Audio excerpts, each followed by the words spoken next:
You've been listening to Ken Lain, the Mountain Gardener. Green thumbs learned while working in the Family Garden Center. Now welcome back to the Mountain Gardener.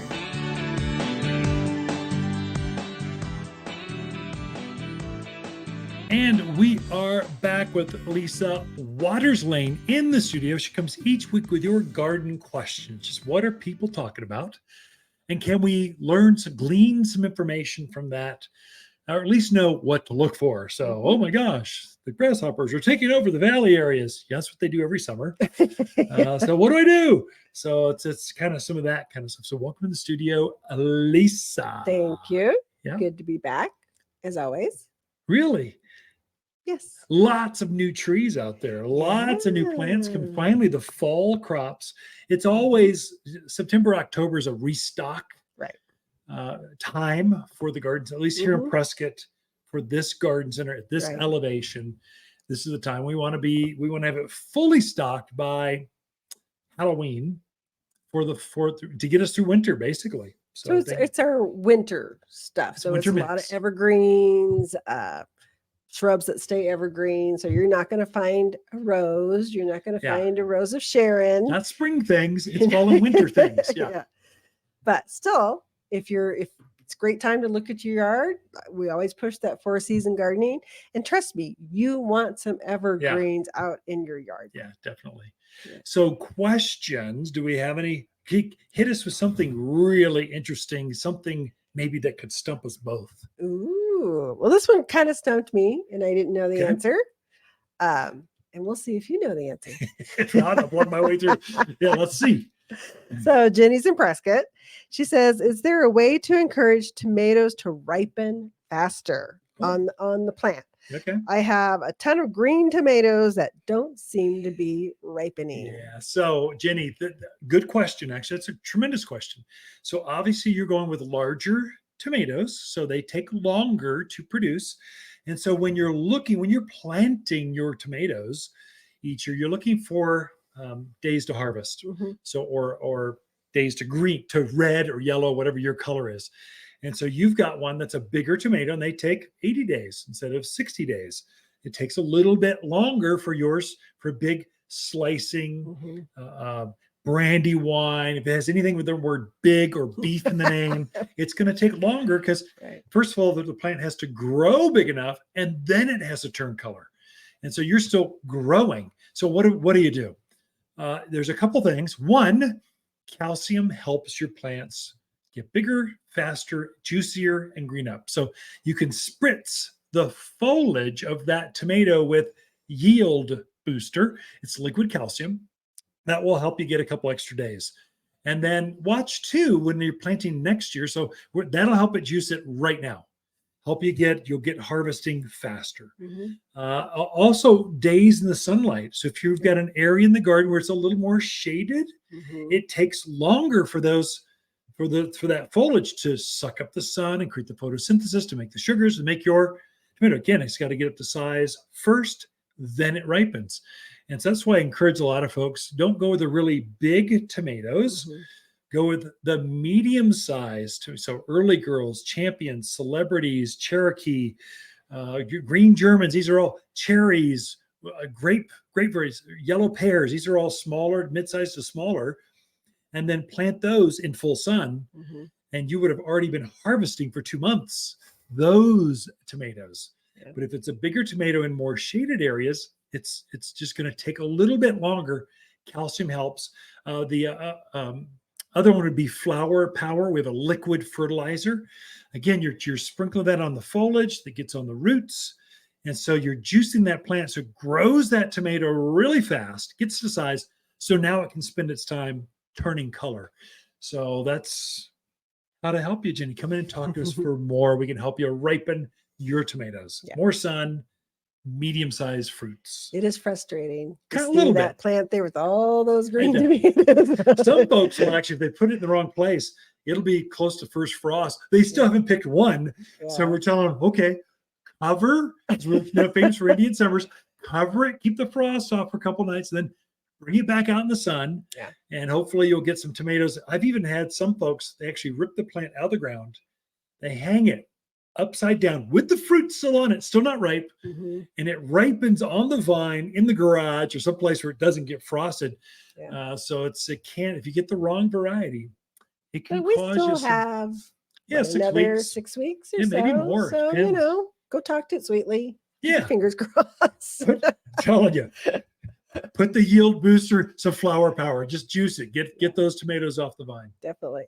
All right. John in Chino has a neighbor who can give him horse manure that's about a year old. Oh, good for you, John. Wants to know, is that a good idea for vegetable beds? Yeah. Is that good? Indifferent? Bad? Manure is always great. Yeah. So horse manure, the secret of the horse manure is you want it to be a year old. You're perfect.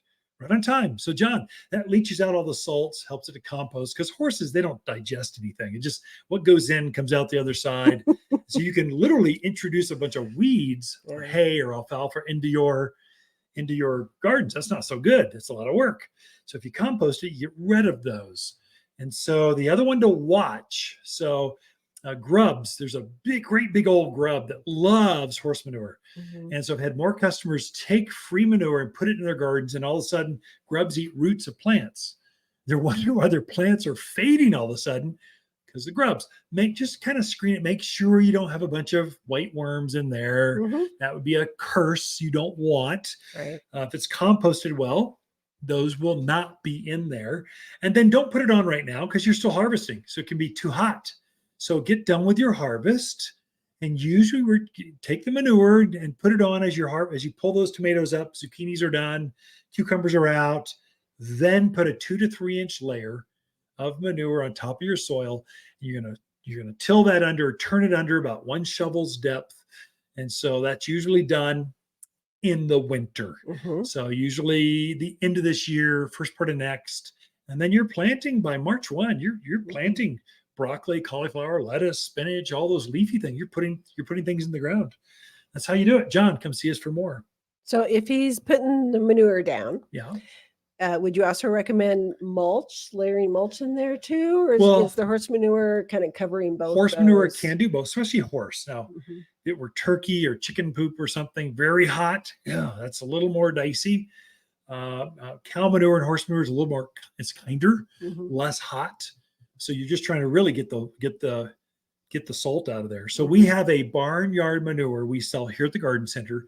It's composted for 9 to 12 months, and it's hot compost. I mean, it's like you can see it steaming, and we're doing that to neutralize weeds, get rid of grubs, and to leach the salt. That's the whole reason, and it deodorizes it. Because I just got years ago, I just said I'm not selling poopy, stinky, gross stuff and putting into the back end of Mercedes and Cadillacs and Lexus. That's just offensive in so many ways. We're going to do deodorized manure, and that's how we do it. And a year-old composted horse manure pile should be the same way. Okay. All right. Next question is from Chris in Prescott Valley.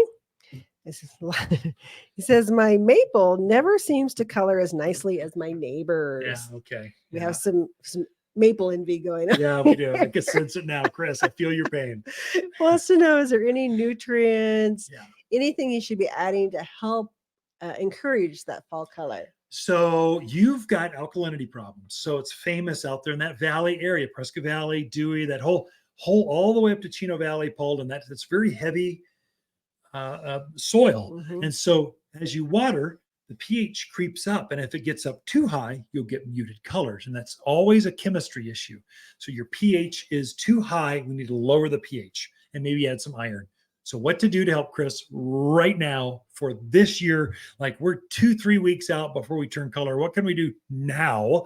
We should have done this 6 weeks ago, but let's recover for now. We can help you get better color. We put the all-purpose plant food on there. That's number one. Number two, there's a fast-acting iron we have on the shelf. It's sulfur with iron. And so that's going to help lower that pH so the foods become more available, so the color will.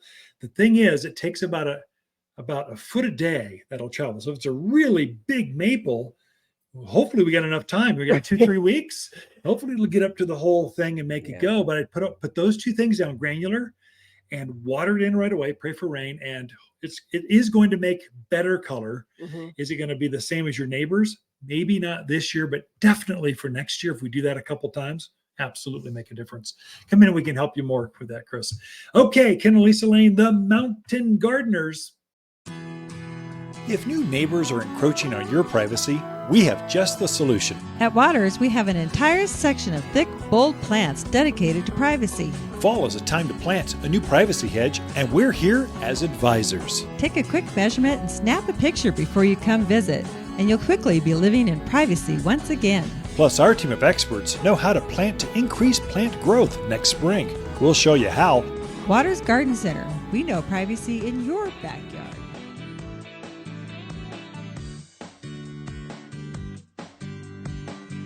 You're listening to Ken Lain, aka the Mountain Gardener. Ken can be found throughout the week in Prescott at Waters Garden Center. Listen each week as he answers timely garden questions unique to mountain gardens. If you enjoy this show and would like to hear more, please subscribe to The Mountain Gardener wherever you like to listen to podcasts.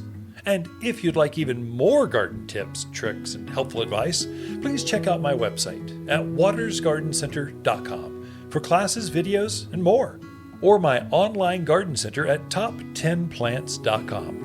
Throughout the week, Lisa and I can be found here at Waters Garden Center in Prescott.